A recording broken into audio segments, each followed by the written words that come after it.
You have left your source for too long. I remember then when we were in the university, he was making an example of the song of I Make Room for Two. And it made me remember then in university. I don't know how many of us stayed in the hostel. I mean, people that are in the private university may not understand. But we that went to federal, all these federal state universities, polyfederal, polytechnic state, you will understand if you stay in the hostel. There is somebody that will just come and say, I'm bringing my friend to come and stay.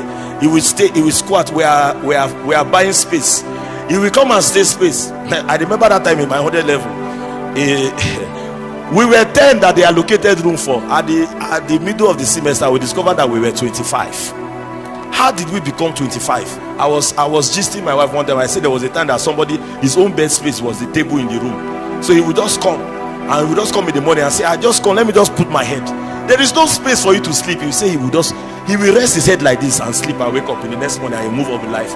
We discovered that after we were 2-2, we still have people that will come. They started doing shifts. You know what they call shift? One person will sleep in the afternoon, he will go. The other person will come in the afternoon, in the evening, and sleep. So somebody will come and do afternoon sleep, the other person will come and do evening sleep. So they were doing shifts.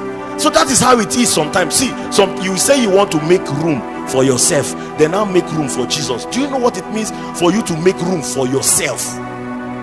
Do you know what it means to make room for self? Then when you begin to make room for self, you begin to allow, there's an expression of self that begins to come into play. And at that point in time, you are not with Jesus in the same room. You are in yourself. And at that point in time, that is when you begin to speak and say, come and let me in.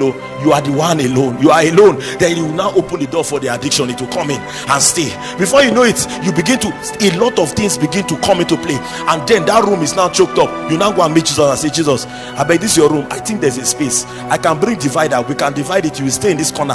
Why stay in this corner? Before you know it, the only space that is left for Jesus is here. You now say, God, I beg you, I know you have the capacity to make, you know how you can make money. Can you go and rent another space outside?